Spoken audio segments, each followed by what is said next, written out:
Okay guys, here are some wines that I've started on just in the last couple of months actually. As you can see, I've been busy. I'll take you through all the wines. Firstly, just like to show you that this is my little baby rack. There's about 54 bottles on there of different types of wine. In there, on this rack just here, I have all labelled up. I have Rose Hip, this year's Rose Hip I made in May. I have Christmas wine, the 2011, so that's going to be matured. I have some slow wine as well, 2011. That took me 2 years to make, so that's full on taste. I only have 3 bottles left of these. I only did a gallon, so this year I'm gonna pick a lot more. And here I have this is Elderberry 2012. I quite like the elderberry. It's very creamy, very rich and creamy.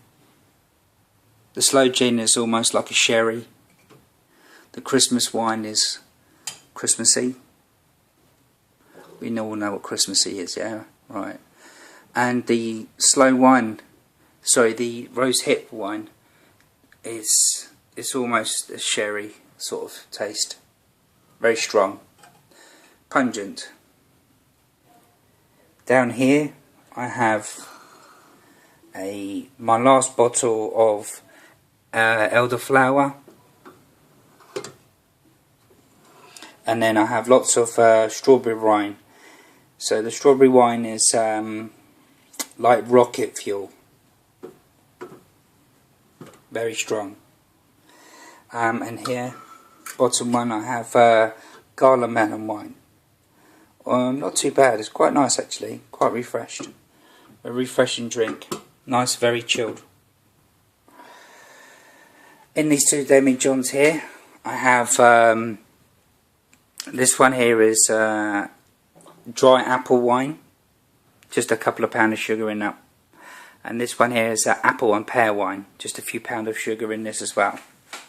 I've gone for dry wine this time, as there's only so much sweet that you can have, and obviously you have sweet, medium and dry, so I thought I'd experiment with some dry.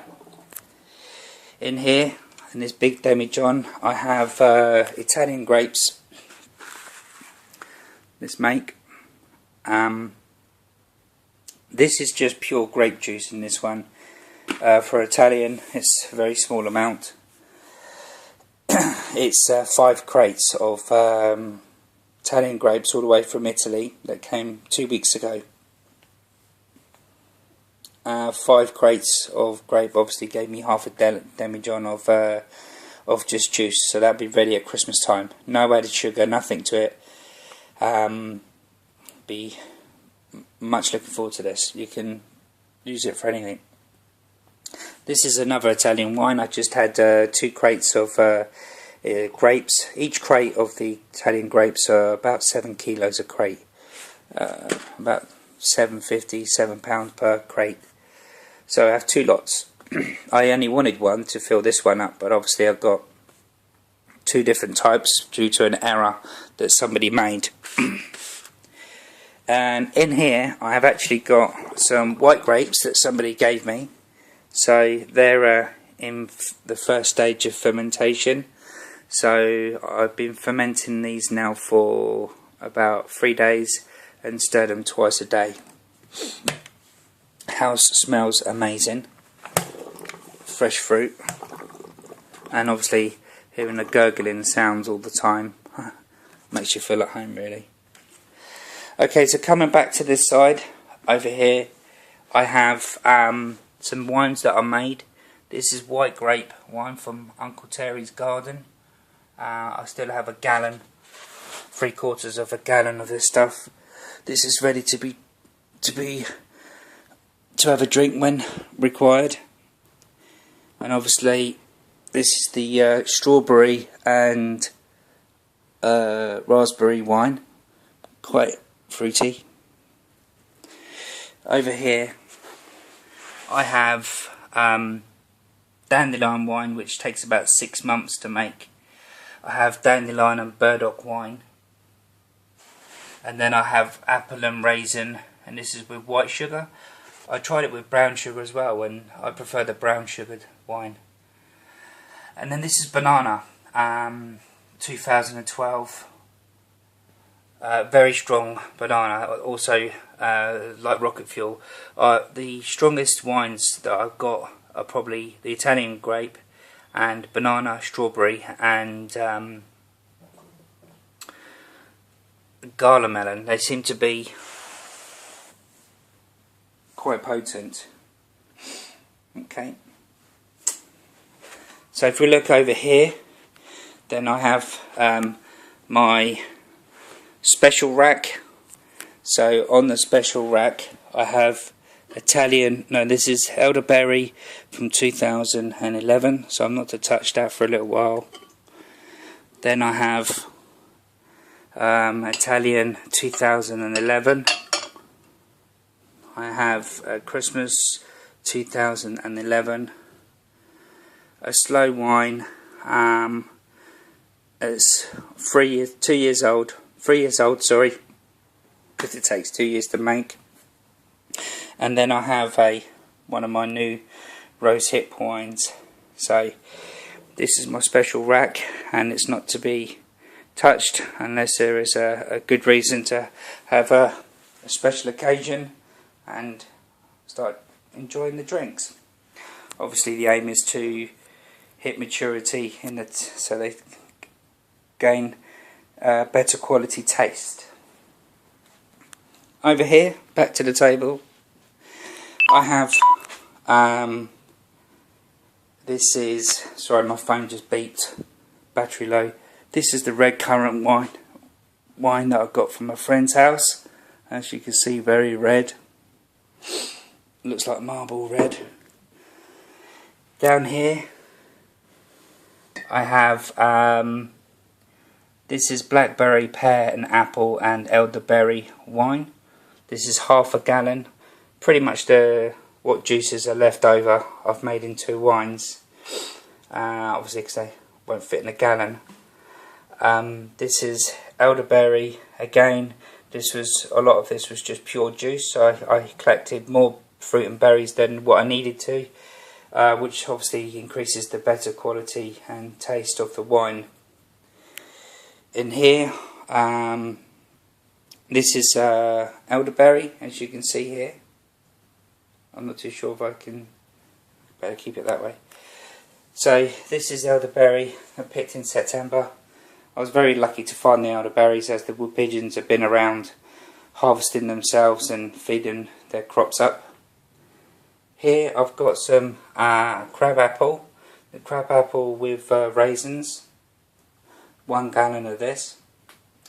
Then I have pear wine with elderberry, 1 gallon. That should be ready in about 3 months, 3 to 6 months. Crab apple about 3 to 6 months. The elderberry probably about 4 months, 5 months. Then we have the blackberry and apple and pear. So I just thought I'd play around with a few mixed fruits. Why not? I've got the individual gallons, so I can play around with the smaller ones. Over here I have the blackberry. Took a long time to pick, sore fingers. Okay, that should be ready in about 6 months time. Obviously you want to make sure that your wines hit maturity, not just drink them too soon after when they're ready. The elderflower just here with blueberries. It's a very soft, gentle drink. My daughter made that one actually, and my daughter made the strawberry and raspberry one. Here I have another big demijohn of elderflower. So with the elderflower, it's a darker colour because I put tannin in there just to preserve it a little bit longer, and some grape extract. So this is why you have the tanned colour. I think I had about 18 pints of flowers. I do prefer mine pungent than less flowers. And then here I have the dandelion wine, which I made in May, which again, this one will take 6 months to make. So this is all my wine. I'm happy to share it with everybody that wants to know, if they want to know. Obviously the benefit of making wine is if you like drinking it, not because you're an alcoholic. I'm not an alcoholic, I just have a bottle every couple of weeks really. It takes a long time to make it, so I appreciate when I drink it.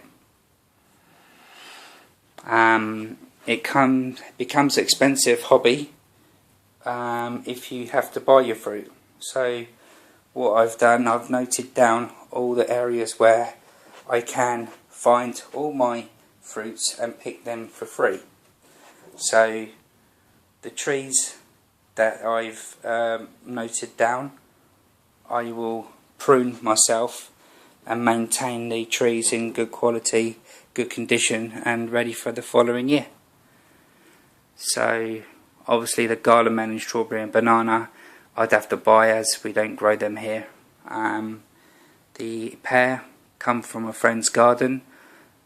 Some various white grapes come from a friend's garden, and some red ones.